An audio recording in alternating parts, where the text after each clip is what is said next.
And a vision appeared to Paul during the night.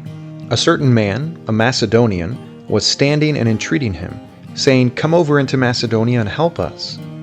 And when he had seen the vision, we immediately endeavored to go forth into Macedonia, concluding that God had called us to announce the gospel to them. Acts chapter 16, verses 9 through 10.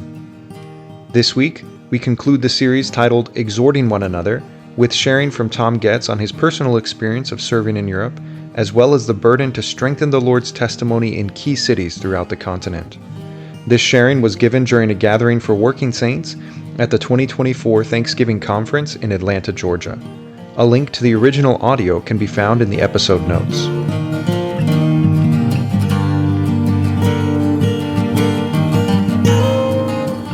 Our time is nearly over, but the brothers asked me if I would just say something. Brother Phil, I also have an E word. It's Europe. And I'm not here to talk about Germany specifically, but to tell you about the Lord's move in Europe and the burden for Europe. It was 9 years ago, Thanksgiving conference in Jacksonville, Florida. I was sitting in one of these Saturday afternoon fellowships related to what the Lord was doing and the immigration crisis taking place in Germany. And the Lord touched me and my wife very deeply during the course of that fellowship. And we sincerely hope that in these kinds of fellowships, there would be the same kind of impact and the same kind of response. That afternoon, my wife and I joined her in the room after the fellowship. Brothers and sisters, I just wept. I mean, that was my response. I was sitting on the front row, probably somewhere about over there, and I had been praying about Europe since 2003, and asking the Lord, "Are you burdening us to go? Should we go? Is this the time, or is this just a burden that's in your body?" There's a burden in the body for Europe, and I'm feeling it. Does that mean I need to go? And I didn't have a clear answer until that afternoon. That afternoon, it's like the Lord's eyes just went and looked over there, and we knew it's time to go. It's really time to go. And you might think, I know most of you are probably young couples with kids and schools and all these kinds of things, jobs and all this, and you might feel it's just absolutely impossible. But I have to tell you, it's not that hard. It's hard, yeah, but it's not that hard. And I too, because the time is short, I'm not going to do everything I wanted to say, but we'll see what flows out. I do want to read some ministry related to things Brother Lee has said about Europe. This is not anything new. Probably you've heard this or read this before yourself. But a section in a chapter in a book is called The Importance of Europe. Now we want to see the importance of Europe in two things. First, Europe in its geographical location, in its people, in its culture, in history, and its capacity and ability is crucial to the present situation of the world. Brothers and sisters, you have to realize Europe is coming up. And the situation in Europe is developing even more. Europe, in the consummation of the fulfillment of the vision concerning the great human image in Daniel 2, is also more vitally crucial than any other country and race. The crushing of the 2 feet of the great human image will be the crushing of the entire human government. The 10 kings, typified by the 10 toes of the great image in Daniel 2, will be under Antichrist, who will be the last Caesar of the Roman Empire. All of this will transpire in Europe. And Brother Lee has told us that before Antichrist comes and establishes his kingdom, he will not allow the enemy to have the full victory. But he will raise up, he wants to raise up, he will raise up local churches in every major city.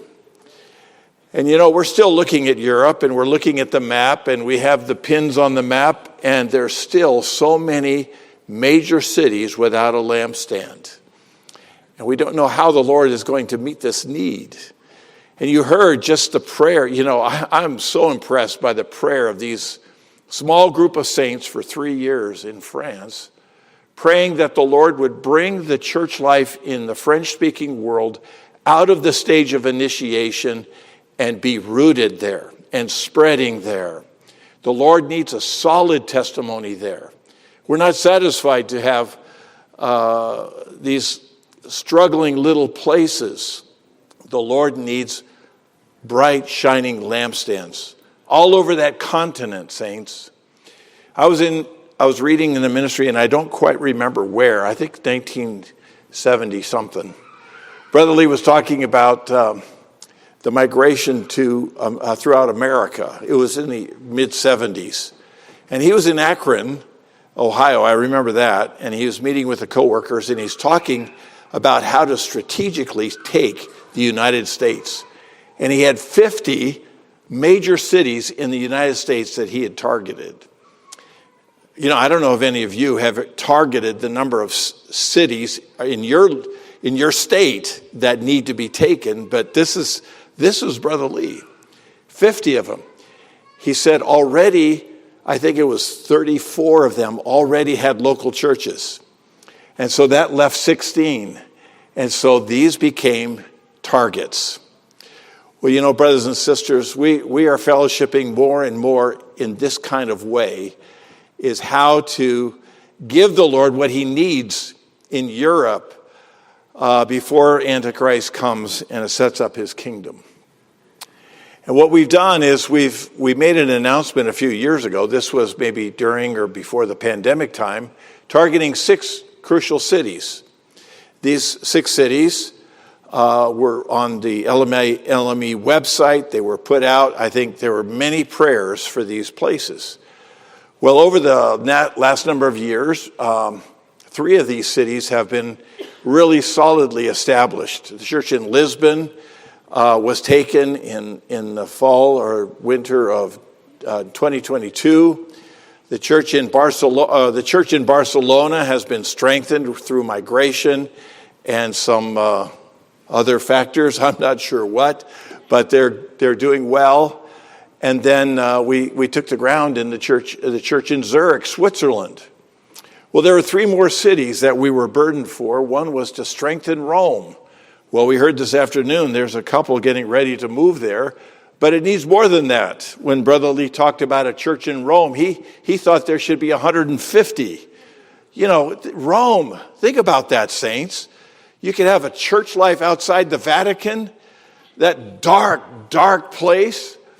Oh, brothers, we have to pray for Rome. Amen. The Lord would have something so solid there. And then there was also Brussels. We were burdened for strengthening of the church life in Brussels. And, French-speaking Belgium, they've been there as a church for many years, but just needing the extra kind of strengthening. And brothers and sisters, the churches in America have been established. Many of you probably grew up in the church life. You had no idea what went into being solidly established with proper leadership, young people, children's work, campus work. All these, in Europe, it's not like that. In Europe, we're small churches, we're learning, we're blending, we're trying our best to meet all the needs. Sorry, I don't want to talk in any kind of a negative way about Europe, but it's different. It's not been your experience.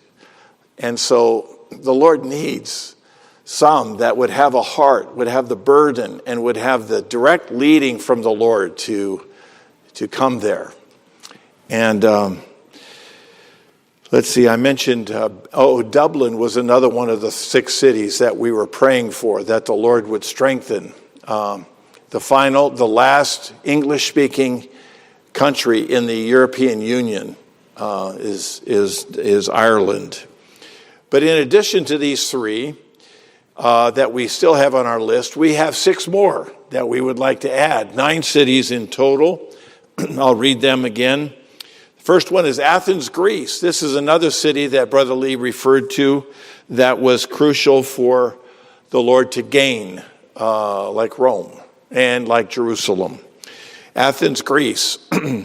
Second one, Belfast, Northern Ireland. Brussels, strengthening. Dublin, strengthening. Geneva, the similar situation in Geneva, which is Switzerland, French-speaking part of Switzerland. They also had some gospel trips there with a lot of response. Paris. Oh, brothers and sisters, France needs strengthening, particularly the flagship, Paris. Amen. And Prague, another crucial city, Rome, strengthening, and Vienna. We have a number of saints there. The situation is developing. Soon there will be a church in Vienna. And so these 9 cities, we just ask you we'll put them in the LME prayer things, and we ask you to remember them and to pray for us. Finally, I'll just close with this. You recall in Acts chapter 16, I believe it was Paul and Silas were out on a gospel trip. They were going out on a missionary journey, and they came to a place and they picked up Timothy, a young co-worker, to be with them, to go forth with them, and they went into Philippi, and they ran into a lot of problems, and eventually Paul and Silas were put in prison. You know the story. They were in stocks. They were singing, rejoicing. But in the process of this, one of the things they did is they were pursuing a certain line that they thought that the Lord was leading them, but the Spirit stopped them. The Spirit of Jesus would not allow them, and eventually in the night, a vision came to the Apostle Paul. And the verse is in Acts chapter 16, verse 9, and a vision appeared to Paul during the night. A certain man, a Macedonian, a European, was standing and entreating him and saying, come over to Macedonia and help us. I think that's a good way to say it. Come over to Macedonia and help us. And when he had seen the vision, we immediately endeavored to go forth unto Macedonia, concluding that God had called us to announce the gospel to them. Well, brothers and sisters, I thank the Lord for this opportunity to have this fellowship with you, but our time is over, so we need to stop.